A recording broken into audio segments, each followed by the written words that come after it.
right, so the first step you should have is your candy bar wrapper paper should be laid out in front of you horizontally. You are going to do the title of your candy bar in block letters. Remember, block letters have corners. They also have white space inside of them.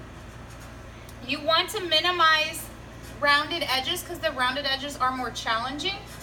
You want as many of the edges to have corners as possible.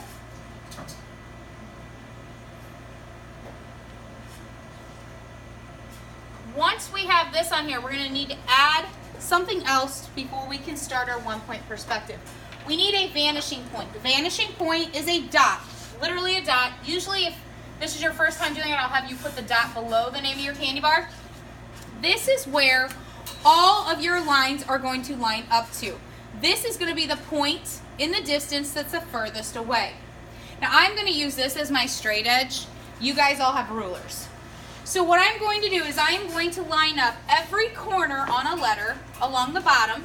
So I have a corner here, here, here, here, here, here, here, here, here, here, here, here, here, here, here, and here to the vanishing point. Oh, and this one right here.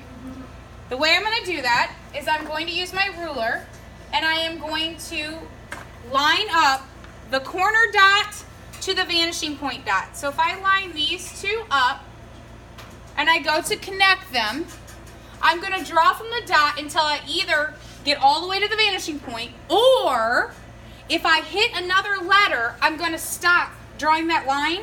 And once I hit a letter, I don't start that line ever again. Like, it's done, okay? So I don't pick it up and continue it. I stop once I hit the side letter. So this first vanishing point dot is actually line will actually hit the side of the R. So it's going to come down, it's going to hit the side of the R, and it's going to stop. When I come to the next one, however, there's nothing between the two dots. And so I'm going to draw it all the way to the dot. If you adjust the angle of your ruler every time, your lines should never cross over each other. They'll just meet at the bottom vanishing point.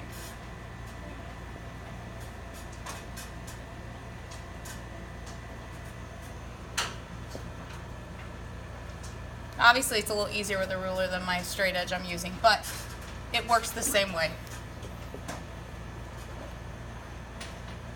So that's how I'm going to do all those straight edges. Now, obviously, I'm going to line it up to these dots. If it's going to hit the side of a letter right away, I'm not going to draw it. So like the inside of this, when I line it up to this dot down here, it can't go anywhere without hitting the side of the A. So I'm not going to draw that one. I'm going to stop it before I even start it.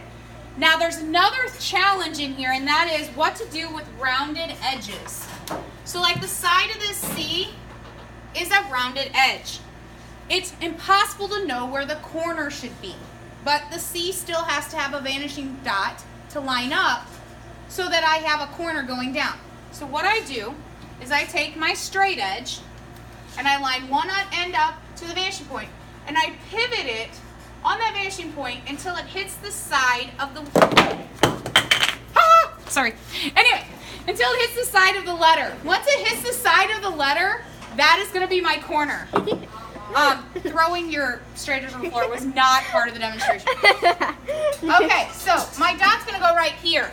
When I connect that dot to this one, that allows me to see the three-dimensional edge of my C. So now I can see where the C is shooting out from the vanishing point. You're going to do this to the bottom of all the letters, and then we're going to go through and we're going to do the corners of the tops of all the letters. Okay? Now I want to stop the video.